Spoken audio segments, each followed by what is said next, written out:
Those soft-shelled weaklings don't even realize how much harm they're causing. If only I could... Oh, a toplander. You move so quietly. I've always heard that everyone on the surface just stomps around. Welcome to our realm.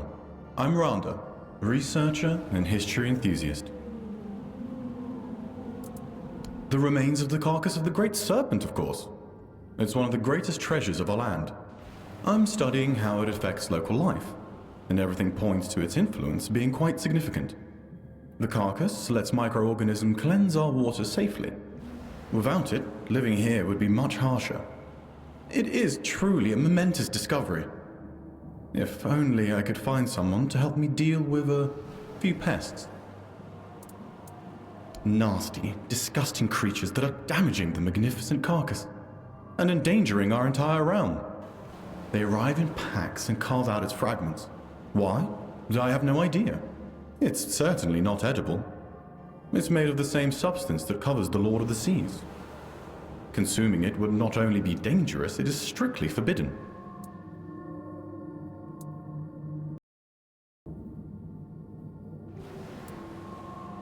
Yes, exactly. But it can't be a band of scourges of the sea, oh no. I'm a law-abiding reef-bound.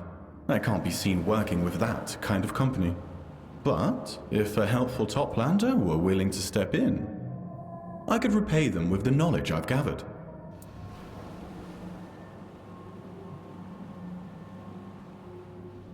Great. Oh, I'm so glad.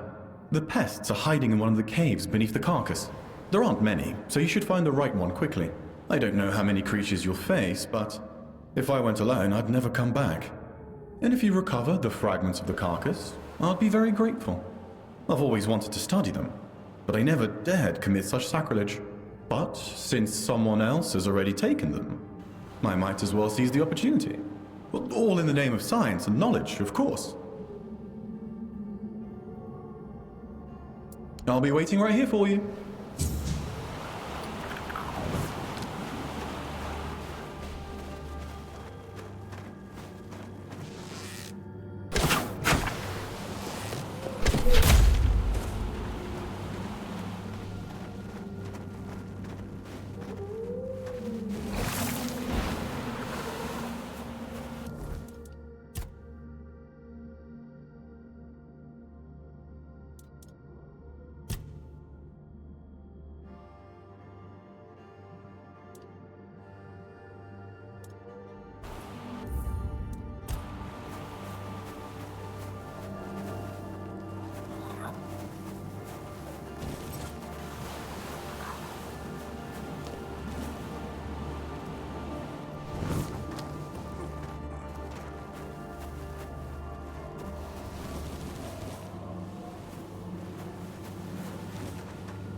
Toplander, please, hear us out before you kill us. Or you could just not kill us. I heard that Toplanders are wise creatures. Wiser than reefbounds. Quiet, Mudscale. What if this one is short-tempered and doesn't like nobody's like us trying to talk to it?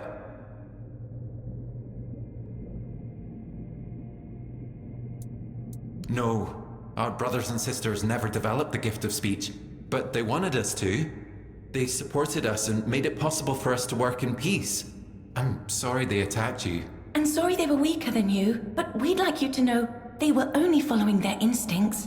We understand that when they attacked, you had to defend yourself. We'll mourn them with dignity. Yes, our gift of speech is more developed than hers. But Boz is ambitious. I'm sure one day she'll get better at it. Jewelry. We know reefbounds love jewelry, and they're always looking for something new. We hope this will convince the people of Tumbo to let us into the village. Or at least allow us to live nearby. We also seek knowledge. But first, we need reefbounds to notice us, respect us, and that won't be easy. Not all of them, but some. Some approach us with caution, others with pity. Kindness is rare. We don't speak with them very often. We all come from the same ulcerate, but they reached a higher state of awareness many generations ago. There is so much that separates us, and so little that unites us. And we know our place in the hierarchy, but no one can forbid us from continuing to grow. We've already developed speech, and now manual skills. That should be enough. For now. Reefbounds are vain.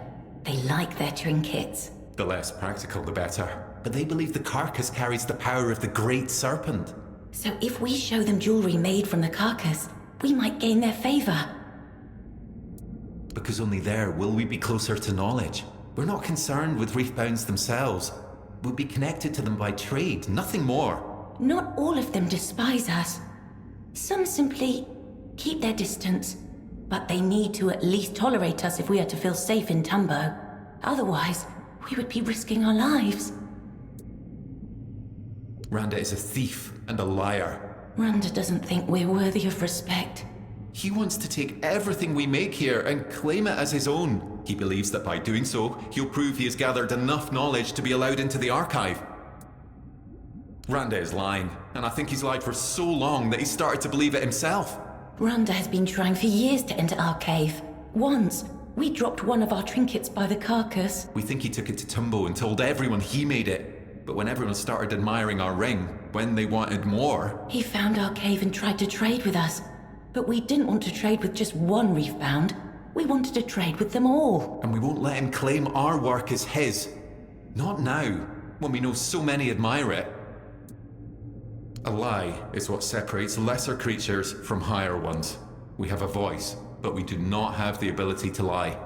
For us, the blackness of the depths is black, and the seaweed is green. Randa says he is blinded by the brightness of the depths, and that he hates the blue of the seaweed. Those are his words, not ours. We could never speak like that. We only know this because we heard him speaking that way to the scourges of the seas, just to prove to them how foolish they are. Thank you for your understanding. Please, accept this small gift as a token of our gratitude. If you can convince Randa to stop lying, come back, and we'll reward you further. After all, you're the one who brings change. So perhaps Randa can change as well. Thank you for letting us continue our mission.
do you feel it?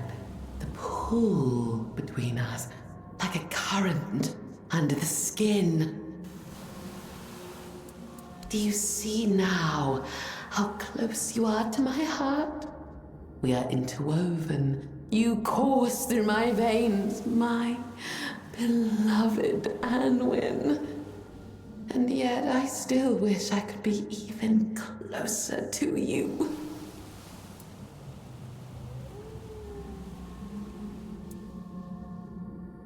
Beloved.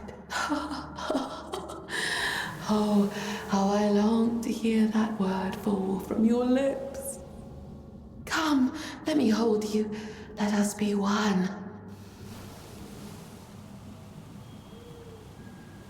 You are not.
You don't know what you're saying.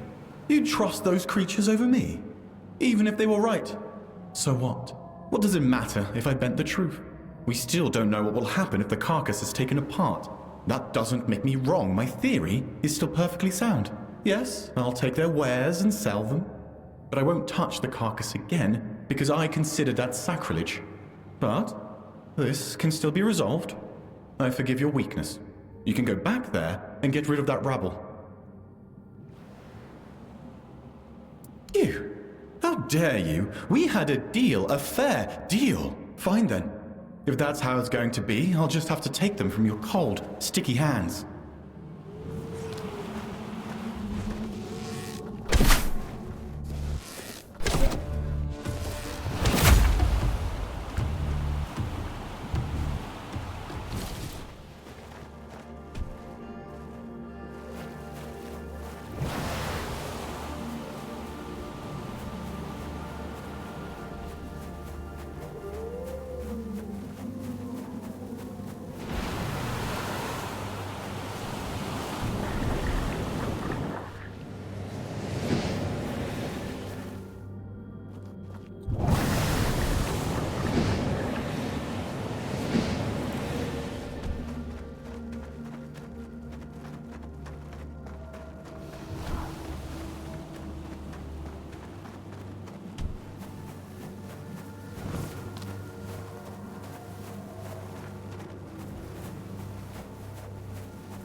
Please, Toplander, allow us to work in peace.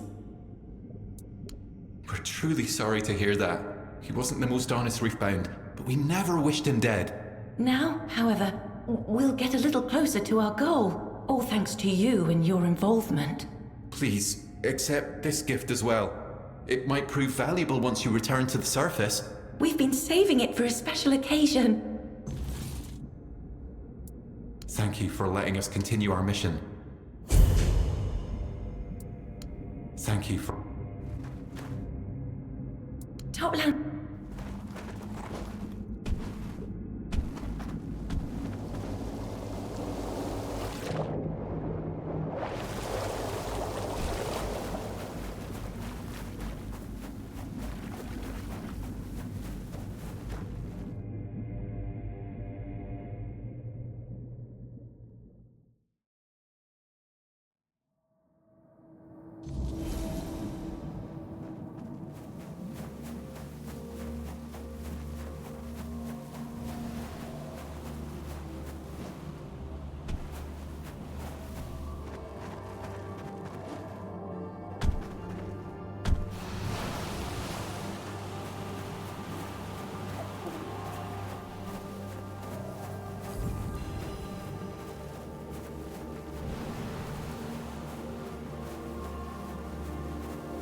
Child of the surface, the song of the Lord of the Depths foretold your coming.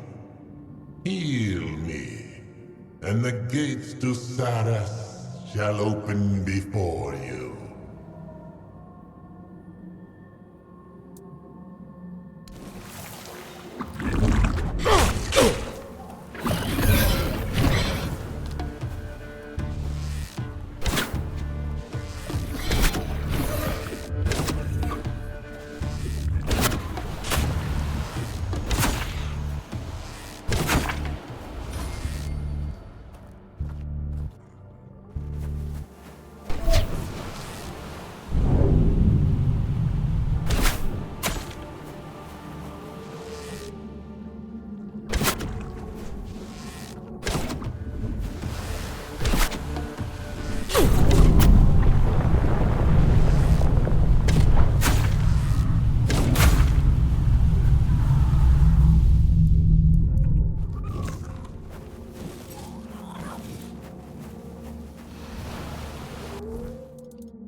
You fought well. Those were the creatures who drained me.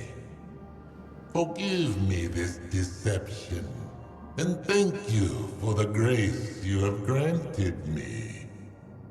May our realm bestow its favor upon you.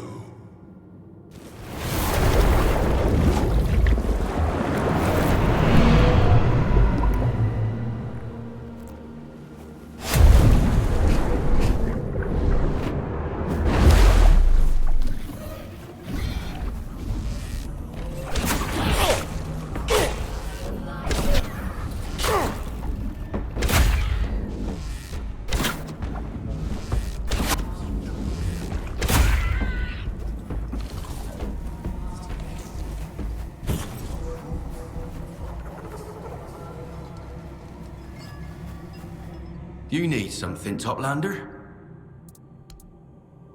Wonderful. Thank you. Yes, that's exactly what I was hoping for. Here, take this. It's in remarkable condition. I truly appreciate it. Here's your payment. You know where to find me.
was just thinking about you.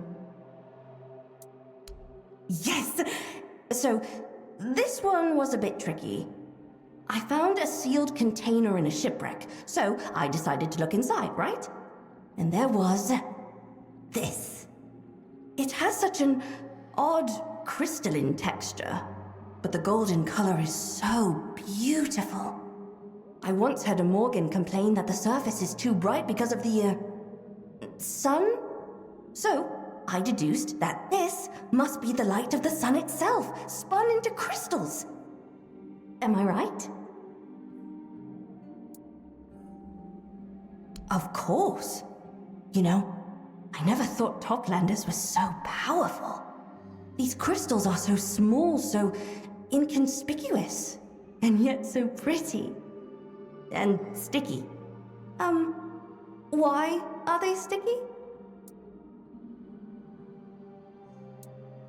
Right, of course. Silly me. That makes perfect sense. Thank you for sharing this knowledge with me. Let me marvel at this treasure for a while. But come back later, will you? Come, take a look. Maybe something will catch your eye.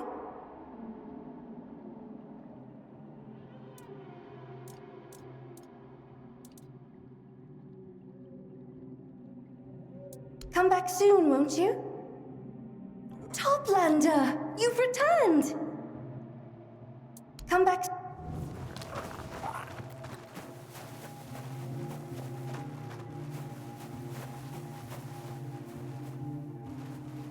Hiss has no choice.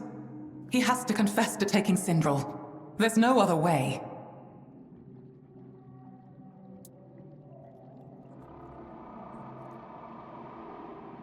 That's impossible. You must be mistaken. My sister would never leave me.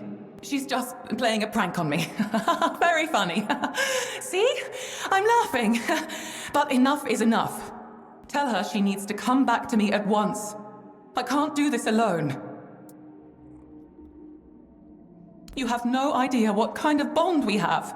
We've always been together. We were supposed to be together forever. Forever young, innocent, beautiful, independent. No shoal, no males. Do you have any idea how hard it is to survive in this world on your own?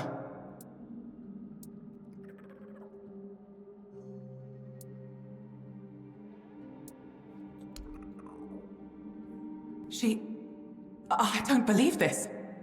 This is her handwriting, but I don't believe that's what she really thinks of me. Hiss must have made her write this. Or some other male. Or maybe it's you. That would explain why she wrote such nonsense. You're the one who pressured her. I'm not scared of you, Toplander. For my Syndril!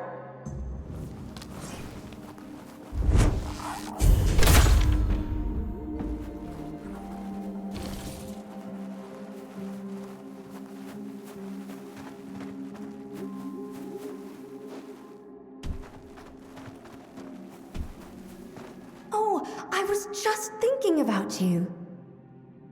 Don't...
Toplander, we meet again.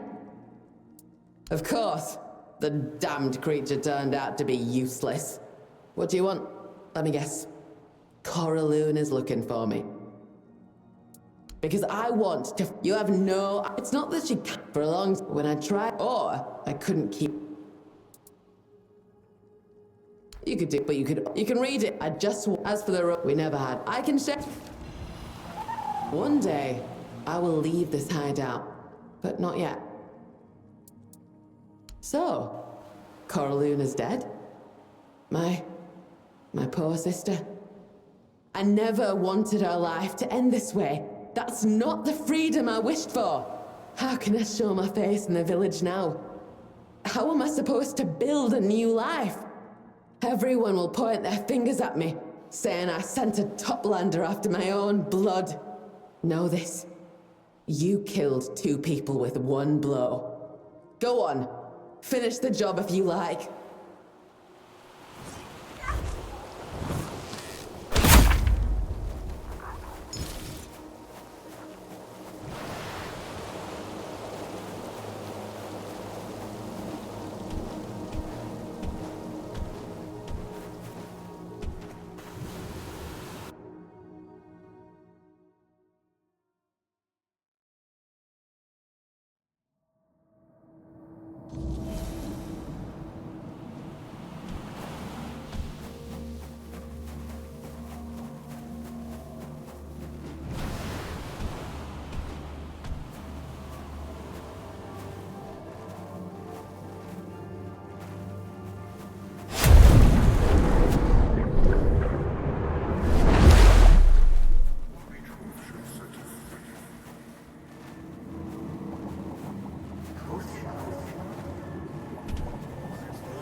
dear.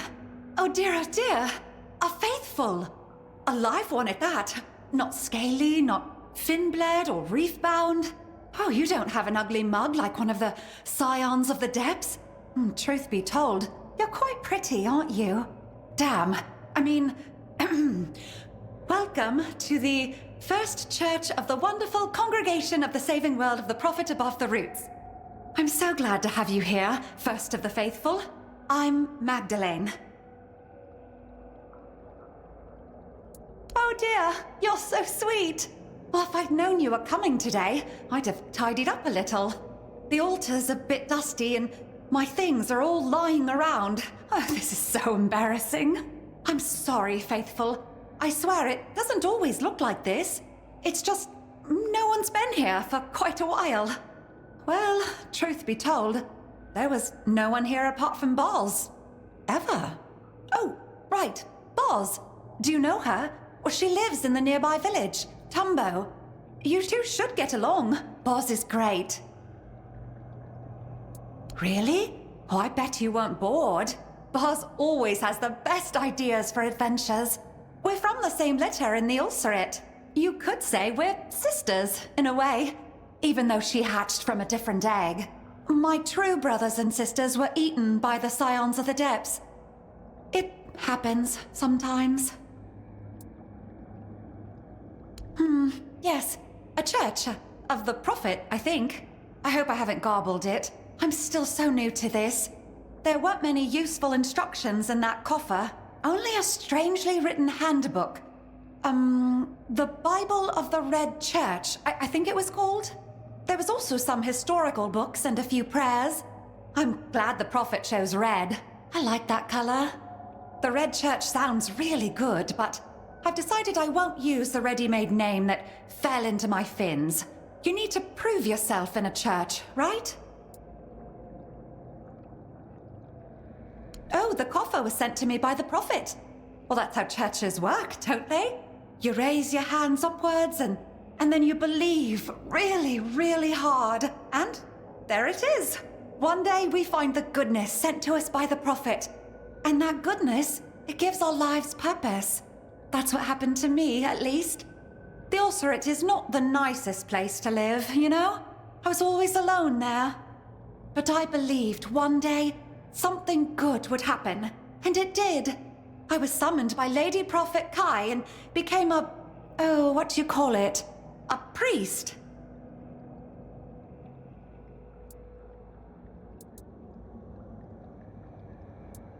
What?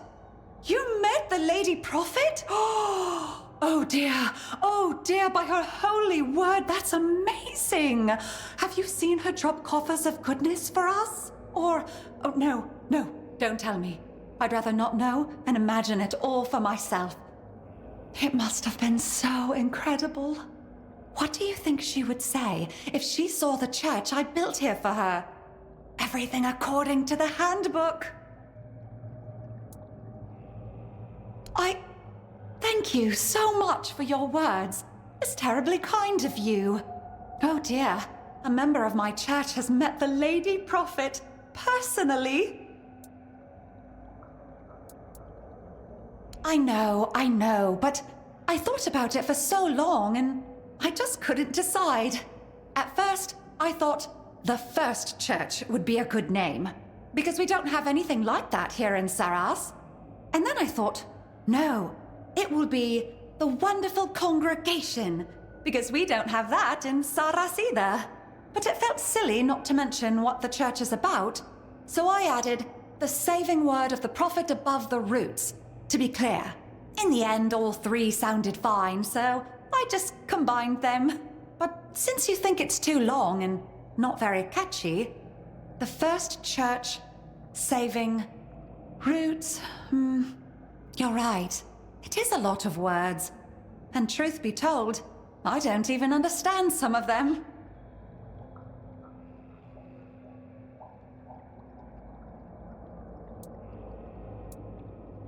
Oh my, that's a bit grim. You know, when I read those books from Lady Prophet Kai, I gathered the Red Church was supposed to be a good place, full of love and trust.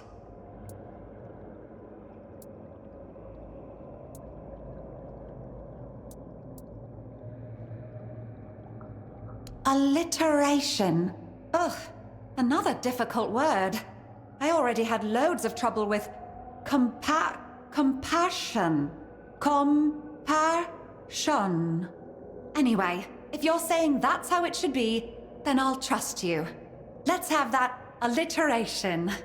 So, here it is. The Church of Trauma, Tradition, Torture. You know, I'm really excited. My first faithful. A new name, it's like a new beginning. Oh yes, quite a lot actually. In the prayers and handbooks, there's a lot about a plague. That the plague will come and eat us all or something. But I don't know about any plague, and I don't see why it should come for me. What does it want from me? I don't have anything of value. It should mind its own gills, or nose, or whatever it has.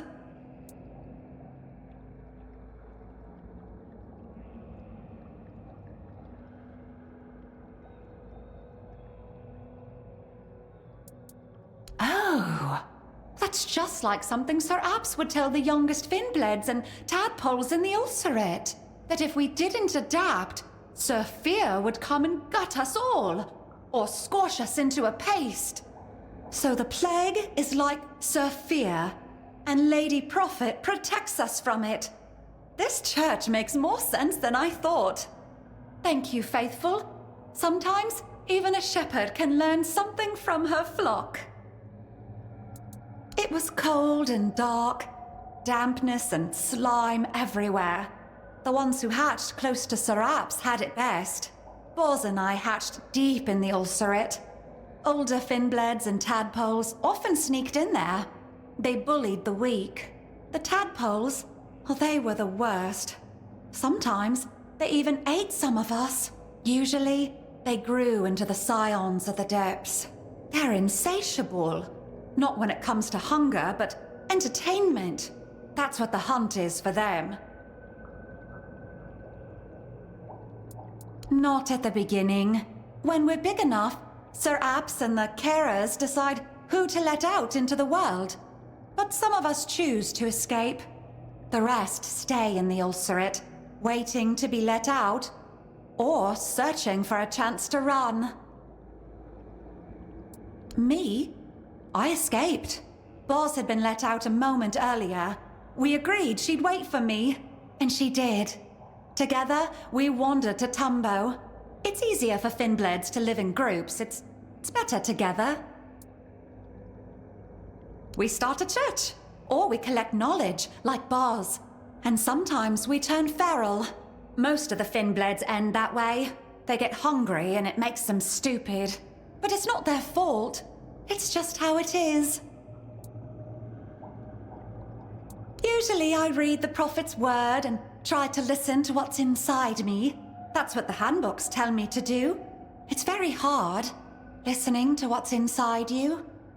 Sometimes, when I focus too much, I start hearing my heartbeat and get anxious that I'm going to die. It's the same when I breathe in too much bulb fume. If I ever heard voices speaking to me, I'd keel over for sure. Apart from that, I knit and sometimes make trinkets. Everything for the Prophet. Searching for salvation in the Word. Oh, I'd love that. That sounds like something you'd do in a church. I'd love to see what you have for exchange. Yes. But that doesn't bother me. There is a right time for everything. Even for Boz to find a moment to spare for me. She's just very busy right now. She needs to gather knowledge, like everyone in Tumbo. I don't think they really understand me, you know? They've decided I don't fit in. I don't have enough knowledge, and I doubt I ever will. And I understand them. You don't need to fit in everywhere, do you? Truth be told, I got used to not having my own place. But I'm here now, in my church, my very own place. And you are here too! Ha! It's really amazing. I'm not alone. May the Prophet watch over our exchange.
Come now, my friend. There's no need for bitterness. You must admit, Lady Magdalene's congregation differs greatly from what you knew in Avalon. I find it amusing. It may be the first time a doctrine has been twisted so wildly and produced something kind. I wish she could meet Lady Magdalene. As you've seen, Kai is very pragmatic, at times even cynical. She would have been utterly stumped by the little priest's eagerness. Yet I have always believed my sister to be, above all, kind. Seeing Lady Magdalene's faith and principles would have warmed her heart. I'm quite sure she would even have admitted to sending the first coffer herself, if only to keep the little creature happy.